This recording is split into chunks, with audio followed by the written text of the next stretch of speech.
The organ wheezed its final chord as I slipped through the side door of St. Augustine's, the same church where I'd been baptized 28 years earlier. Everyone inside was dressed in black, heads bowed, handkerchiefs pressed to eyes. My mother's shoulders shook under the veil she hadn't worn since my father's brother died. My father sat ramrod straight in the front pew, jaw locked, staring at the closed casket as though willing it to stay shut forever. They were mourning me. Me, Kinsley Marie Harper. The daughter they'd already buried in their minds long before today. I stayed in the shadows near the narthex, heart hammering so loud I was sure someone would turn. How had it come to this? One phone call 6 weeks ago had ended everything. My mother's voice, brittle and cold, saying, "You're no longer welcome here. Don't come back." That was after she found the photo Celine had sent me. Nothing explicit, just our hands laced together on a ferry railing. The Seattle skyline behind us, the caption simple. "Home is wherever you are." My mother had forwarded it to the entire family group chat with one line. "This is who she chooses to be." Then silence. Absolute suffocating silence. Until I heard through a mutual friend that they'd held a private service. They declared me dead. I didn't believe it at first. People don't do that. Not in 2025. Not in suburban Washington state. But the obituary was real. Published in the local paper, shared on Facebook, complete with a smiling high school graduation photo of me, and the date of my supposed car accident on a 90. Cause of death: multiple blunt force trauma. No mention of the real cause, me loving a woman. My chest tightened as the pastor began the eulogy. Kinsley was a bright light taken too soon, lies wrapped in platitudes. I wanted to scream, to storm down the aisle and throw the lid open, prove I was breathing. But I didn't. Not yet. I needed to see their faces when the truth landed. I thought of Celine. She was supposed to be here, sitting somewhere in the back, playing the role of grieving friend. We'd agreed on the plan 3 nights ago in a hotel room outside Spokane. "Just show up," she'd whispered against my neck, voice trembling. "Show them you're alive. Then we leave. Together. For good." Her fingers had dug into my shoulders like she was afraid I'd vanish if she let go. I'd promised I wouldn't. But standing here now, watching my mother weep for a version of me that never existed, I felt the first crack in that promise. The service dragged. Hymns I hadn't heard since childhood. Prayers for my soul. Then the moment I'd been dreading. The family testimony. My younger sister Lauren stood at the podium. 24, newly engaged, the perfect daughter. She cleared her throat. "Kinsley was complicated," she began, voice small. "She made choices we didn't understand. But we loved her anyway." A pause. I waited for the rest. For the part where she'd say she missed me, that she wished things had been different. Instead she said, "Sometimes love means letting go." We let her go so she could find peace. My knees almost buckled. Letting go. As if I'd been a stray dog they'd put down out of mercy. Afterward, people milled in the fellowship hall, picking at finger sandwiches, murmuring condolences. I watched from the hallway, half hidden by a folding partition. My father shook hands like a politician. My mother accepted hugs, mascara streaking her cheeks. Lauren stood beside her fiancé, hand on his arm, the diamond catching the light. And then I saw Celine. She was in the corner near the coffee urn, alone, clutching a styrofoam cup she clearly hadn't sipped from. Her hair was pulled back severely. She wore a black dress I'd never seen before. She looked smaller than I remembered, like grief had carved pieces out of her. Our eyes met across the room. For 1 second the world narrowed to just us, her lips parting, my name forming silently. Then she looked away. Quickly. Too quickly. Something cold slid into my stomach. She was supposed to meet me outside after the service. We were supposed to leave together. Why was she standing there, letting my mother pull her into a hug? Why was she nodding when my mother spoke, her face soft with sympathy? I stepped back, pulse roaring. Had she changed her mind? Had the weight of their grief, fake or not, crushed her resolve? I couldn't breathe. I turned and pushed through the side door into the parking lot, the cold air slapping my face. My car was parked 2 blocks away, keys shaking in my hand. I had to get out before someone saw me, before I did something stupid. But as I reached the curb, I heard footsteps behind me. Fast. Purposeful. Kinsley. Celine's voice. Raw. Desperate. I stopped. Didn't turn. She caught up, breath ragged. You weren't supposed to leave without me. I spun. You were hugging my mother. You looked like you belonged here.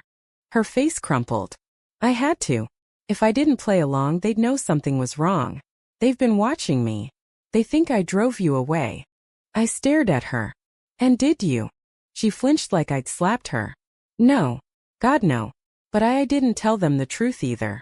I couldn't. Silence stretched between us, brittle and sharp. I'm sorry, she whispered.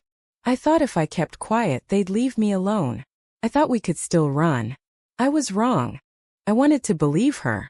I wanted to pull her against me and disappear. But the image of her in that dress, accepting condolences for a death that never happened, burned behind my eyes. We're not running, I said quietly. Not yet. Her eyes widened. What are you going to do? I looked back at the church doors, still open, laughter drifting out like nothing had changed. I'm going to make them look at me, I said. Really look. And then I'm going to ask them why they thought killing me was easier than loving me. Celine reached for my hand. I let her take it, but I didn't squeeze back. Not yet. We didn't speak on the drive to the motel. Celine sat in the passenger seat, knees pulled up, staring out at the gray drizzle that had started after the service. I kept my eyes on the road, fingers tight around the wheel, replaying every moment inside the church. The eulogy. Lauren's words. My mother's tears. The way Celine had looked at me and then looked away. Inside room 214, I dropped my bag on the bed and stood in the middle of the carpet, arms wrapped around myself. Celine closed the door softly, locked it, leaned against it like she was afraid I'd bolt. I didn't know they were going to do this, she said. The obituary. The service. I only found out 2 weeks ago when Lauren called me crying, saying they needed closure. I thought if I went along it would end. That they'd stop talking about you like you were gone. They didn't need closure, I said. They needed control. She nodded, eyes wet. I know. I should have told you sooner. I was scared. Of what? Of losing you both. Them and you. I laughed once, sharp and bitter. You didn't lose me. You just didn't fight for me. Her face twisted. I did fight. In my head. Every day. I wrote letters I never sent. I practiced what I'd say if I ever saw your dad again. But when it came time, I froze. I'm not brave like you. I'm not brave, I said. I'm furious. She stepped closer. Then use it. Do what you said. Make them see. I looked at her, really looked. The shadows under her eyes. The way her hands trembled. She'd lost weight. She'd been carrying this alone while I'd been hiding in Portland, pretending the silence didn't kill me every day. I reached out, brushed a strand of hair from her face. I'm going to need you tomorrow, I said. When I walk back in there. I need to know you're with me. Not just standing in the corner. She swallowed. I will be. Promise. I promise. We didn't sleep much. We sat on the bed, backs against the headboard, talking in low voices about everything we'd avoided for months. How my father had stopped looking at me after he found out about Celine. How my mother had started praying louder every night, as if volume could fix me. How Lauren had texted me once, 6 months ago. You're embarrassing us. How Celine's own parents had threatened to cut her off if she didn't choose the right path. We talked until our throats hurt. Until the anger dulled into something heavier. Grief for the family we'd both wanted but never had. At dawn I stood at the window watching the rain streak the glass. I keep thinking, I said, if I just stayed quiet, pretended, married some guy they approved of, would they still love me? Celine came up behind me, arms sliding around my waist. They'd love a version of you, not the real one. I leaned back into her. I don't want their fake love anymore. Then take it away from them, she whispered. Show them the truth hurts more than the lie. That afternoon we drove back to town. I had the death certificate, fake of course, but notarized by a crooked family friend who owed my father a favor. I had hospital records from the supposed accident. None existed. I had my passport, my driver's license, my fingerprints, proof I was breathing. And I had Celine beside me. We parked a block from the church. The family had planned a second gathering at my parents' house. A quiet reception for close friends. Perfect. I looked at Celine. You ready? She took a breath. No. But I'm coming anyway. We walked up the driveway together. The house looked the same. White siding, red door, hydrangeas. My mother babysat every summer. Music drifted from the backyard. Laughter. Someone had brought wine. I didn't knock. I opened the door. The foyer went quiet first. Then the living room. Then the kitchen. Faces turned. Glasses froze halfway to lips. My mother saw me first. She dropped the tray of cookies. Porcelain shattered. Her mouth opened but no sound came out. My father appeared in the hallway, face gray. Kinsley. I lifted my chin. Hello, Dad. Lauren stepped forward, eyes wide. You're supposed to be dead. I finished. Yeah. I heard. No one moved. No one spoke. The silence was worse than any scream. I held up the envelope. I brought proof. In case anyone wants to check. My mother started to cry. Not the delicate tears from the church. This was ugly, wrenching. She sank to her knees amid the broken cookies. My father stared at me like I was a ghost. We thought you were gone. You made me gone, I said quietly. You chose that. He flinched. I looked around the room. At aunts, uncles, cousins, neighbors. People who'd known me my whole life. People who'd sent cards when I graduated college. People who'd now attended my funeral. I'm not here to forgive you, I said. I'm here to ask one question. I turned to my father. Was it worth it? He didn't answer. The backyard was still set up for mourning. White folding chairs, a long table of casseroles, flowers in mason jars. Everyone had moved outside when the air inside became too thick. I stood on the patio steps, Celine beside me, her hand brushing mine but not holding it. Not yet. We were still testing the ground. My father hadn't spoken since the kitchen. He sat in the Adirondack chair he'd always claimed as his, staring at the grass. My mother hovered near the sliding door, arms wrapped around herself, mascara ruined again. Lauren was the first to break the new silence. How could you do this to us? She asked, voice shaking.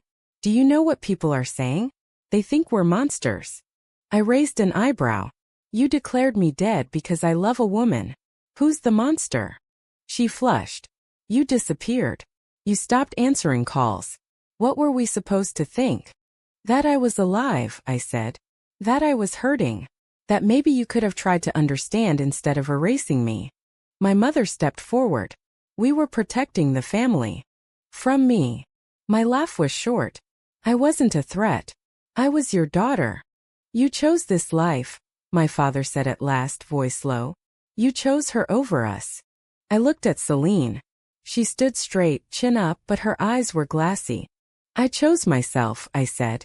And I chose love. You chose shame. He looked away. One of my aunts, my mother's sister, spoke up. We just wanted things to go back to normal. Normal, I repeated. Meaning me pretending. Meaning me alone. Meaning me miserable so you could feel comfortable. No one answered. I turned to Lauren. You told me I was embarrassing. You said it in a text. You remember. She looked at the ground. You stood at my funeral and said you let me go for peace. You didn't let me go. You threw me away. Tears slipped down her cheeks. I didn't know what else to do. You could have called me, I said. You could have asked if I was okay. You could have been my sister. She sobbed once, then covered her mouth. I felt the anger start to drain, replaced by something colder. Exhaustion. I'd carried this hurt for so long it had become part of my bones. Now, seeing it reflected in their faces, I realized it had changed me. I wasn't the same Kinsley who'd left. I was harder, sharper, and I didn't know if I could ever go back. Celine squeezed my hand. A small secret signal. I'm here. I took a breath. I'm not asking you to accept me today. I'm not asking you to apologize. I'm just asking you to stop pretending I'm dead. Because I'm not. And I never will be. My mother whispered. We're sorry. It wasn't enough. But it was something. I looked at my father. You still haven't answered my question. He met my eyes. For the first time in years he didn't look away. No, he said quietly. It wasn't worth it. The words hung there. Heavy. Final. I nodded once. Then I turned to Celine. Let's go. We walked through the house, past the broken tray, past the casseroles no one would eat. No one tried to stop us. No one followed. Outside, the rain had stopped. The sky was pale, almost hopeful. In the car, Celine finally spoke. Are you okay? I started the engine. No. But I will be. She leaned her head against the window. Where now? Anywhere, I said. As long as it's not here. We drove for hours. Past the church. Past the high school. Past the lake where we'd had our first real kiss, hidden behind the boathouse. We didn't speak much. We didn't need to. When we crossed the state line into Oregon, I felt something loosen in my chest. Not forgiveness. Not healing. Just space. Space to breathe. Space to decide who I would become next. 3 months later, I stood on the balcony of a small apartment in Portland, coffee in hand, watching the Willamette River catch the morning light. Celine was inside, humming while she made breakfast. The smell of bacon and cinnamon rolls drifted out. Domestic. Ordinary. Everything I'd never thought I'd have. We'd found jobs, her at a bookstore, me at a nonprofit that helped queer youth. We didn't talk about my family much. There had been one letter from my mother, handwritten, full of apologies and tears. I'd read it once, then put it in a drawer. I wasn't ready to answer. Maybe I never would be.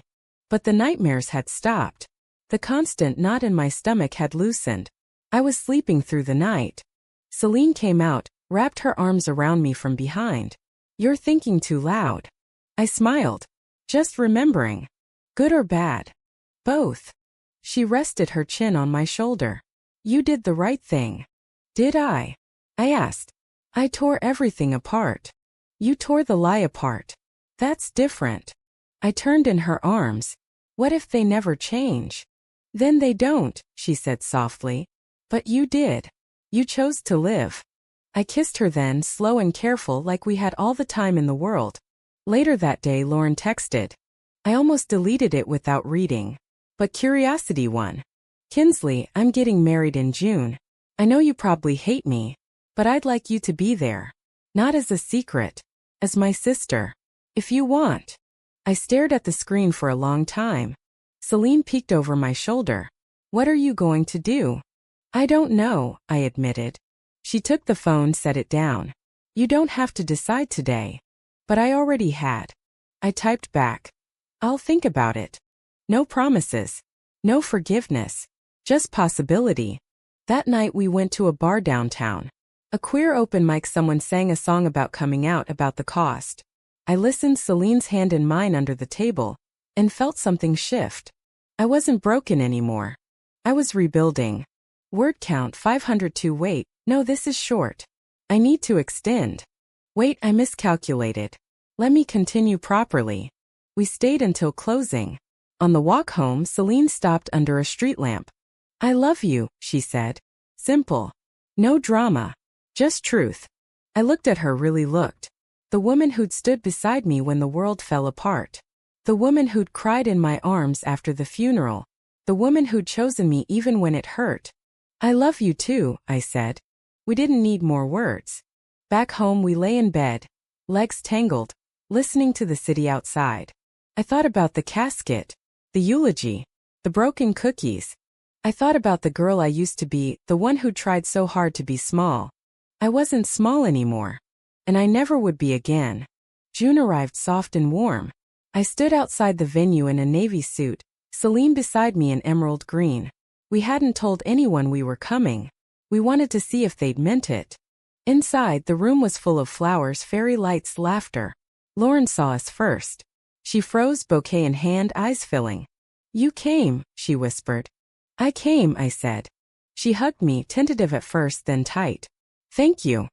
My mother was next. She looked older. Smaller. She didn't speak. Just touched my cheek, tears falling. My father stood apart. When I approached, he swallowed hard. I don't expect forgiveness, he said. Good, I answered. Because I'm not there yet. He nodded. But I'm glad you're here. The ceremony was beautiful. Lauren glowed. Her husband-to-be looked at her like she was the only person in the room. During the reception, Celine and I stood near the bar, watching. "Do you regret it?" she asked quietly. "Coming?" "No." "Any of it?" I thought about the funeral, the pain, the silence. "I regret the years I spent trying to be someone else," I said. "But I don't regret choosing you." She smiled, small and real. Later, Lauren found us again. "I'm sorry," she said. "For everything." I looked at her. I know. It wasn't absolution. It was acknowledgement. We left before the cake cutting.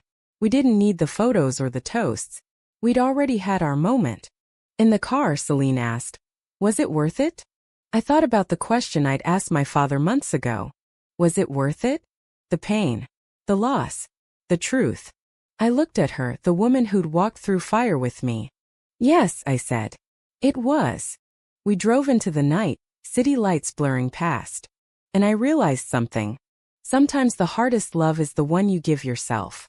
Sometimes the bravest thing is refusing to die for someone else's comfort. I was alive. And that was enough.